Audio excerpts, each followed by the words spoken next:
அந்த ஆனந்தத்தின் மகிழ்ச்சி தெரியுமா?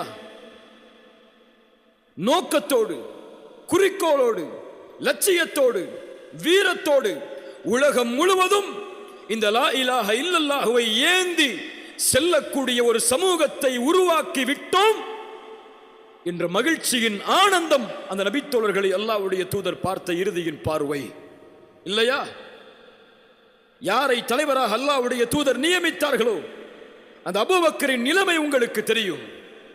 ஒரு முறை அறிவித்தார்கள் அல்லாஹ்வுடைய தூதர், ஒரு அடியான், அவனுக்கு உலகமும் கொடுக்கப்பட்டது, இறைவனும் கொடுக்கப்பட்டான். அந்த அடியானோ இறைவனிடத்தில் இருப்பதை தேர்ந்தெடுத்துக் கொண்டான், உலகத்தை விட்டுவிட்டான் என்று சொல்லும் போது எல்லோரும் மகிழ்ச்சி அடைந்தார்கள். அபூபக்கர் அழுதார். அழுதாரா இல்லையா?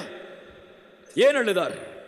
அல்லாஹ்வுடைய தூதர் கூறுவது, இந்த உலகத்தை விட்டு அல்லாஹ்வுடைய தூதர் பிரிய போகிறார்கள் என்ற செய்தியை. அல்லாஹ்வுடைய தூதருடைய பிரிவை ஏற்க முடியாமல் அபூபக்கர் அழுகிறார் ரலியல்லாஹு அன்ஹு. மரண தருவாய் வருகிறது. அல்லாஹ்வுடைய தூதர் மரணித்து விட்டார்கள்.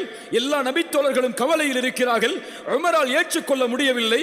உமர் சொன்னார்கள், யார் முஹம்மது ரசூல் இறந்து விட்டார்கள் என்று சொல்வார்களோ அவர்களுடைய தலையை என்னுடைய வாள் கொய்யும்.